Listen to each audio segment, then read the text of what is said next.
Sahabat yang dirahmati Allah, pernahkah kita merenung, apa sebenarnya arti rezeki? Selama ini, banyak orang mengira rezeki hanya sebatas uang di rekening, emas yang berkilau, rumah yang megah, atau jabatan yang tinggi. Padahal, hakikat rezeki jauh lebih luas daripada itu. Rezeki adalah setiap karunia yang Allah titipkan kepada kita, baik yang terlihat oleh mata maupun yang tersembunyi dalam hati. Kesehatan yang membuat tubuh mampu bergerak, udara yang kita hirup tanpa biaya, keluarga yang mendukung kita di kala senang dan susah, hingga kesempatan untuk sujud di hadapan Allah, semuanya adalah bagian dari rezeki. Bahkan ketenangan hati yang tidak bisa dibeli dengan uang pun merupakan salah satu nikmat besar yang sering terabaikan. Namun, sahabat, ada kalanya pintu rezeki terasa begitu sempit. Usaha terasa berat.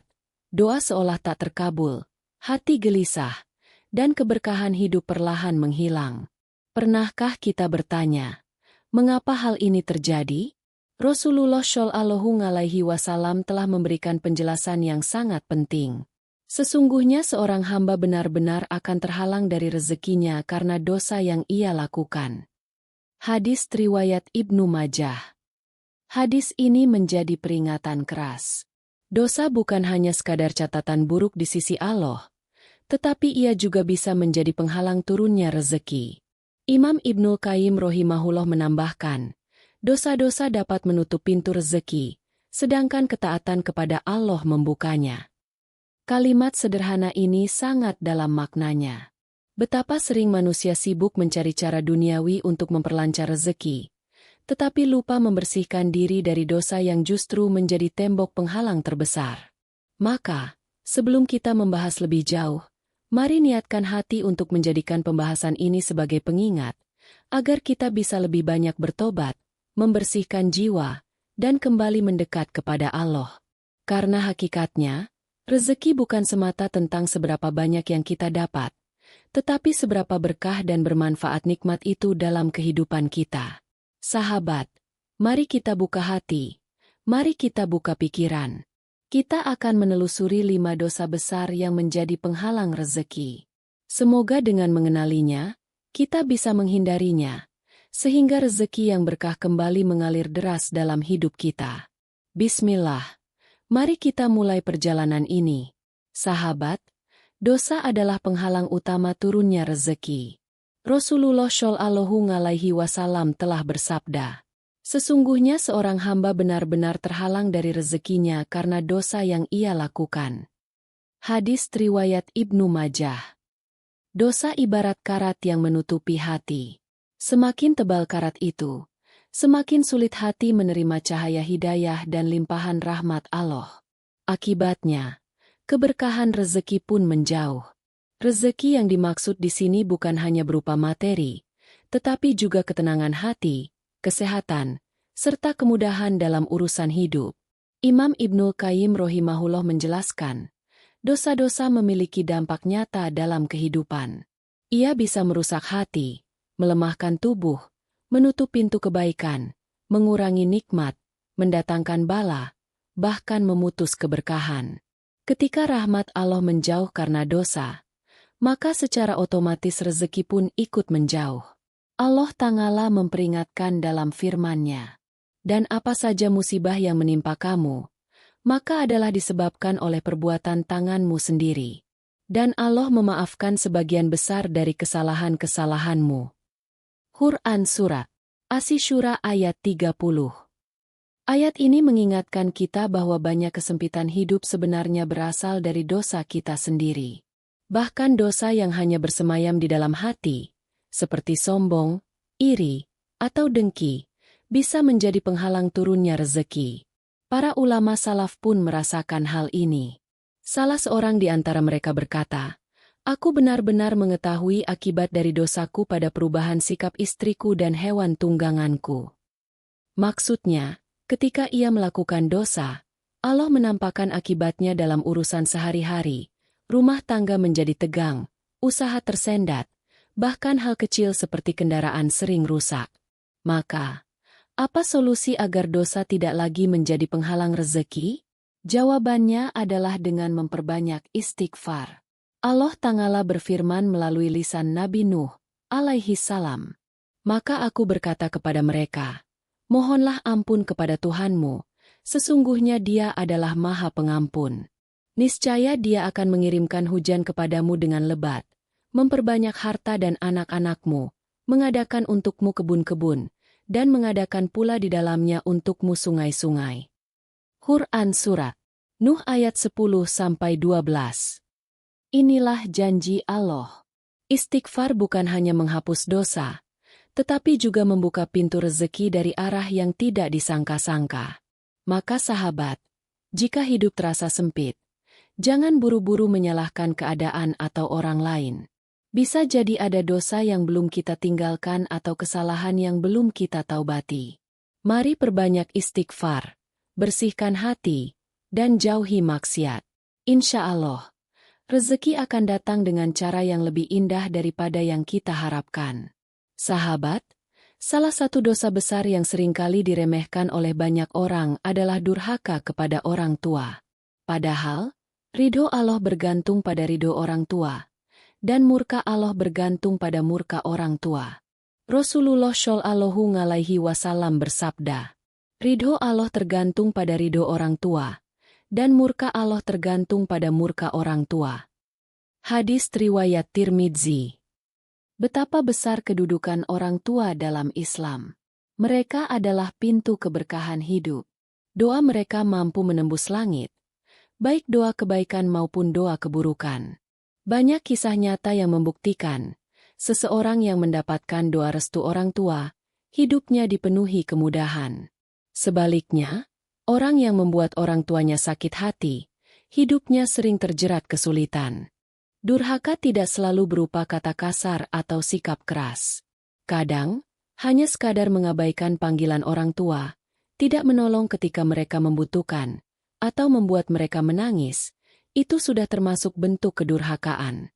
Bahkan, bersikap acuh, lebih sibuk dengan urusan dunia, dan tidak mendoakan mereka setelah wafat pun masuk dalam kategori durhaka. Allah Ta'ala berfirman, dan kami perintahkan kepada manusia, berbuat baik, kepada dua orang ibu bapaknya. Ibunya telah mengandungnya dalam keadaan lemah yang bertambah-tambah, dan menyapihnya dalam 2 tahun. Bersyukurlah kepadaku dan kepada dua orang ibu bapakmu, hanya kepadaku kembalimu. Quran Surat Luqman ayat 14. Ayat ini menegaskan, ketaatan kepada Allah tidak bisa dipisahkan dari bakti kepada orang tua. Sebab, orang tua adalah sebab keberadaan kita di dunia. Sahabat, banyak orang mengeluh rezekinya seret, usahanya mandek, hidupnya dipenuhi masalah. Mereka mencari solusi dengan berbagai cara, menambah jam kerja, mencari relasi, hingga menempuh jalan pintas. Padahal, kadang masalahnya sederhana, hubungan dengan orang tua belum diperbaiki. Ada kisah tentang seorang pemuda yang hidupnya selalu diliputi kegagalan. Ia berusaha keras mencari rezeki, tapi selalu gagal. Hingga akhirnya ia datang kepada seorang ulama. Sang ulama bertanya, apakah engkau masih memiliki orang tua? Ia menjawab, ibu saya masih hidup, tetapi saya jarang menemuinya. Ulama itu berkata, carilah ridho ibumu, karena disitulah letak keberkahan rezekimu. Setelah pemuda itu memperbaiki hubungannya dengan ibunya, rezekinya mulai terbuka satu persatu. Maka sahabat, jangan sepelekan doa orang tua. Jangan biarkan mereka meneteskan air mata karena sikap kita. Jadikan mereka sumber keberkahan, bukan penghalang rezeki. Karena ridho Allah dan keberkahan hidup terletak pada ridho mereka. Sahabat, dosa besar berikutnya yang menjadi penghalang rezeki adalah memutus silaturahmi. Dalam Islam, silaturahmi memiliki kedudukan yang sangat agung. Ia bukan hanya menjaga hubungan antar manusia, tetapi juga menjadi salah satu sebab utama panjang umur, kelapangan hidup, dan keluasan rezeki. Rasulullah Shallallahu Alaihi Wasallam bersabda, barang siapa yang ingin dilapangkan rezekinya dan dipanjangkan umurnya, maka hendaklah ia menyambung silaturahmi. Hadis riwayat Bukhari dan Muslim. Hadis ini begitu jelas. Jika ingin rezeki lancar, jangan putuskan silaturahmi. Tetapi sayangnya, banyak orang meremehkan perintah ini. Perselisihan kecil, masalah warisan, iri hati, atau perbedaan pendapat sering membuat hubungan keluarga renggang bahkan putus sama sekali. Padahal, dengan memutus tali silaturahmi, kita sejatinya sedang menutup pintu rezeki yang Allah janjikan. Allah Ta'ala memperingatkan dalam firman-Nya, "Maka apakah kiranya jika kamu berkuasa, kamu akan membuat kerusakan di muka bumi dan memutuskan hubungan kekeluargaan? Mereka itulah orang-orang yang dilaknati Allah, lalu ditulikannya telinga mereka dan dibutakannya penglihatan mereka." Quran Surat Muhammad ayat 22-23. Ayat ini tegas. Memutus silaturahmi bukan hanya mendatangkan kesempitan rezeki, tetapi juga mendatangkan laknat Allah. Naudzubillah. Sahabat, coba kita renungkan. Berapa banyak orang yang hubungannya dengan saudara kandung renggang hanya karena persoalan harta? Berapa banyak yang tidak lagi bertegur sapa dengan tetangga karena kesalahpahaman kecil? Berapa banyak yang lebih memilih menjauh daripada memaafkan? Padahal, menyambung silaturahmi bukan berarti kita harus selalu setuju dengan semua orang. Tetapi cukup dengan menjaga hubungan baik, saling mendoakan, membantu ketika mampu, dan tidak menyakiti dengan lisan maupun perbuatan. Bahkan, Rasulullah Shallallahu Alaihi Wasallam mengajarkan bahwa menyambung silaturahmi adalah tetap menjalin hubungan dengan orang yang memutuskan kita. Itulah akhlak mulia yang membuka pintu rezeki seluas-luasnya. Ada kisah nyata dari seorang pedagang sukses di Timur Tengah. Ketika ditanya rahasia rezekinya, ia menjawab sederhana, "Saya selalu menjaga silaturahmi. Jika ada keluarga yang jauh, saya berkunjung. Jika ada tetangga yang sakit, saya menjenguk. Jika ada yang kekurangan, saya bantu sebisanya. Itulah kunci keberkahan rezeki saya." Sahabat, jika ingin hidup lapang, jangan biarkan dendam dan ego memutuskan silaturahmi. Karena di balik setiap jalinan kasih sayang, ada rezeki yang Allah titipkan. Sahabat, dosa besar berikutnya yang menjadi penghalang rezeki adalah memakan dari sesuatu yang haram. Dalam Islam, bukan hanya jumlah rezeki yang penting, tetapi juga asal-usulnya. Apakah ia datang dari jalan halal atau haram? Rasulullah Shallallahu Alaihi Wasallam bersabda, "Sesungguhnya Allah itu baik, tidak menerima kecuali yang baik." Hadis riwayat Muslim. Artinya, setiap harta yang kita dapatkan harus berasal dari sumber yang bersih dan halal. Jika seseorang mencari rezeki dari jalan haram, seperti menipu, mencuri, merampas hak orang lain, suap, riba, atau bahkan hanya sekadar mengambil sedikit yang bukan haknya, maka harta itu akan menjadi penghalang keberkahan. Ada sebuah hadis yang membuat kita bergetar. Setiap daging yang tumbuh dari sesuatu yang haram, maka neraka lebih pantas baginya. Hadis riwayat Tirmidzi. Bayangkan sahabat, setiap suap makanan haram yang masuk ke tubuh kita bukan hanya mengotori hati, tetapi juga menjadi sebab doa-doa sulit dikabulkan. Rasulullah Shallallahu Alaihi Wasallam pernah menceritakan tentang seorang lelaki yang melakukan perjalanan jauh. Pakaiannya kusut, rambutnya berdebu. Ia mengangkat tangannya ke langit sambil berdoa, "Ya Rob, ya Rob." Namun, makanannya haram, minumannya haram, pakaiannya haram, dan diberi makan dengan yang haram. Maka bagaimana mungkin doanya akan dikabulkan? Hadis riwayat Muslim. Kisah ini sangat relevan dalam kehidupan kita sehari-hari. Kadang orang merasa hidupnya sempit, usahanya tidak maju, doanya tidak terkabul. Bisa jadi karena ada harta yang masuk dari jalur yang tidak halal.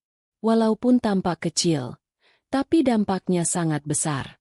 Sahabat, mencari rezeki halal memang tidak selalu mudah.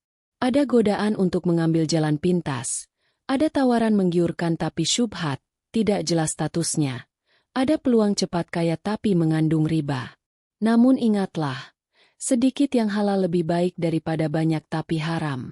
Karena rezeki halal membawa keberkahan, ketenangan hati, dan doa yang lebih mudah diijabah oleh Allah. Bahkan, rezeki halal bukan hanya berdampak pada kita sendiri, tetapi juga pada anak-anak kita. Anak-anak yang tumbuh dari makanan halal insya Allah akan menjadi pribadi yang baik, taat, dan membawa keberkahan. Sebaliknya, anak-anak yang diberi makan dari harta haram lebih rentan tumbuh dengan sifat keras hati, sulit diatur, dan jauh dari cahaya kebaikan. Maka sahabat, marilah kita berhati-hati. Jangan remehkan sekecil apapun harta yang tidak halal. Karena bisa jadi justru itulah yang menutup pintu rezeki kita. Sahabat, dosa besar terakhir yang sering tidak kita sadari adalah kelalaian dari zikir dan doa. Padahal, Allah sudah menjamin dalam Al-Quran. Dan barang siapa bertakwa kepada Allah, niscaya Dia akan menjadikan baginya jalan keluar, dan memberinya rezeki dari arah yang tidak disangka-sangka. Quran Surat At-Talaq ayat 2-3.